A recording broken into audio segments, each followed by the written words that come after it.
Class में आपका हार्दिक स्वागत है। आज का हमारा विषय है फैक्ट 52, जिसके अंतर्गत हम उन विषयों के बारे में, उन प्रश्नों के बारे में बात करेंगे जिनमें 52 शब्द आता है। 52 युद्धों का विजेता। तो 52 युद्धों का विजेता जोधपुर या मारवाड़ के शासक राव मालदेव को कहा जाता है, जिनका शासनकाल था 1532 से 1562 ईस्वी तक। फारसी इतिहासकारों ने इसे हशमत वाला बादशाह भी कहा है, जबकि राव मालदेव को 58 परगनों का स्वामी या 58 परगनों का राजा भी कहा जाता है। इन्हें पुरुषार्थी राजकुमार भी कहा जाता है और मारवाड़ में या पश्चिमी राजस्थान में इन्होंने 18 दुर्गों का निर्माण करवाया था, जबकि मारवाड़ का पहला पितृहंता या जोधपुर के राठौड़ों का पहला पितृहंता भी राव मालदेव राठौड़ को कहा जाता है। राव मालदेव राठौड़ को कहा जाता है। अब हम बात करेंगे कि ऐसे दुर्ग की जो कि 52 बीघा जमीन पर या 52 बीघा में फैला हुआ है, और यह दुर्ग 52 कुओं का दुर्ग भी कहलाता है। इसके साथ ही इसे 52 बुर्जों का दुर्ग भी कहा जाता है। तो तीनों विशेषताएं जो कि 52 से संबंधित है, ऐसी विशेषताओं वाला दुर्ग है बटनेर दुर्ग हनुमानगढ़, जो कि घग्गर नदी के किनारे पर स्थित है। इसका निर्माण 285 ईस्वी में राजा भूपत बाटी या भट्टी द्वारा किया गया था। इसी दुर्ग में 1398 ईस्वी में जब तैमूर लंग ने आक्रमण किया, तो यहां भारतीय इतिहास का पहला और एकमात्र ऐसा जौहर हुआ जिसमें हिंदू महिलाओं के साथ मुस्लिम महिलाओं ने भी भाग लिया था। अर्थात मुस्लिम महिलाओं द्वारा जौहर की घटना का एकमात्र उदाहरण है बटनेर दुर्ग हनुमानगढ़। परिवहन विभाग से संबंधित संख्या आरजे 52 का संबंध शाहपुरा से है। आरजे 52 का संबंध शाहपुरा से है, जबकि अनुच्छेद भारतीय संविधान के अनुच्छेद 52 का संबंध राष्ट्रपति अथवा राष्ट्रपति पद से है। अर्थात अनुच्छेद 52 यह कहता है कि भारत का एक राष्ट्रपति होगा। अब बात करेंगे 52 शिष्य की। तो दादू पंथ के दादू दयाल जी के कुल 152 शिष्य थे। कुल 152 शिष्य थे, लेकिन इन 152 शिष्यों में से 52 शिष्य प्रमुख थे जो कि 52 स्तंभों के नाम से प्रसिद्ध हुए, 52 स्तंभ कहलाए। भारत में सती की शक्ति पीठ भी 52 ही है, इनकी संख्या भी 52 ही है, जबकि उपनिषदों की संख्या भी 52 है। और उपनिषदों का फारसी में अनुवाद करने का कार्य दारा शिकोह ने किया था। दारा शिकोह शाहजहां के चारों पुत्रों में से सबसे बड़ा पुत्र था, जो कि एक शिया मुसलमान था। 52 दुर्गों का लाडला दुर्ग। तो 52 दुर्गों का लाडला दुर्ग जो है वो बाला किला अलवर को कहा जाता है। बाला किला अलवर का निर्माण हसन खां मेवाती ने करवाया था, जबकि मुगल बादशाह बाबर भी एक रात इस दुर्ग में ठहरा था।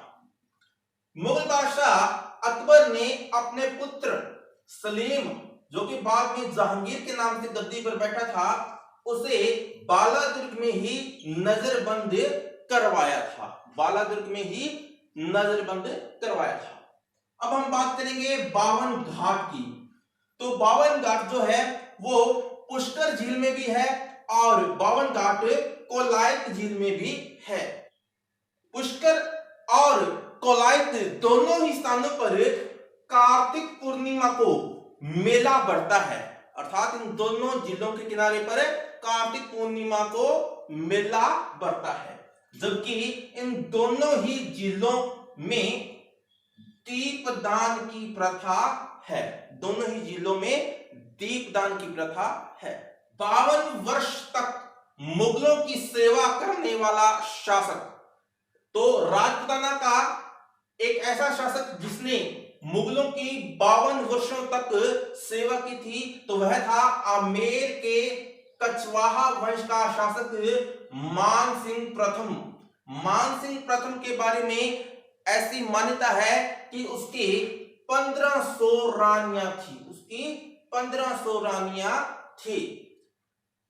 मानसिंह प्रथम की बुआ हरखा बाई का विवाह 6 फरवरी 1562 ईस्वी को अकबर के साथ सांबर में हुआ था। किरतार बावनी ग्रंथ की रचना जोधपुर या मारवाड़ के कवि दुर्सा आडा ने की थी, और दुर्सा आडा की पीतल की प्रतिमा अचलगढ़ दुर्ग सिरोही में स्थित है। अगला जो ग्रंथ है वो है दातार बावनी। दातार बावनी ग्रंथ की रचना मारवाड़ या जोधपुर के ही बांकीदास ने की थी, और बांकीदास ने बांकीदासरी ख्यात की भी रचना की थी। बांकीदास जोधपुर या मारवाड़ के मानसिंह राठौड़ का दरबारी कवि था। तीसरा भी जो है वो एक ग्रंथ है स्वतंत्र बावनी। स्वतंत्र बावनी ग्रंथ की रचना जैसलमेर के तेज कवि ने की थी। जैसलमेर के तेज कवि द्वारा स्वतंत्र बावनी की रचना की गई थी, और इस स्वतंत्र बावनी ग्रंथ से ही एक नाटक की उत्पत्ति होती है। वह नाटक है रम्मत नाटक, और रम्मत नाटक जो है इसकी उत्पत्ति स्थल जो है वो जैसलमेर है। कुछ पुस्तकों में एक भ्रम की स्थिति भी बनी हुई है कि रम्मत की उत्पत्ति बीकानेर से हुई है, जो कि गलत है। रम्मत की उत्पत्ति जैसलमेर से हुई है, जबकि रम्मत की पाटा संस्कृति जो है वो बीकानेर की देन है। रम्मत की पाटा संस्कृति जो है वो बीकानेर की देन है। 5200 गोत्र। 5200 गोत्र का संबंध मेणा जनजाति से है। मगन मुनि सागर ने मेणा पुराण में मेणा जनजाति के 5200 गोत्रों का वर्णन किया है, जबकि मेणा जनजाति की 24 शाखाएं हैं। 1952 में, अब बात करेंगे 1952 की। 1952 में देश के प्रथम आम चुनाव हुए थे, और इन भारत के प्रथम आम चुनावों में विजय सिंह पथिक मांडलगढ़ भीलवाड़ा से चुनाव लड़े थे, और इस चुनाव में ये हार गए थे। मीराबाई पर 2 आने का डाक टिकट भी 1952 में ही जारी किया गया था, जबकि हरिके बैराज का निर्माण भी 1952 में हुआ था। इसके साथ ही राजस्थान की पहली राजकीय बस सेवा की शुरुआत 1952 में ही हुई थी।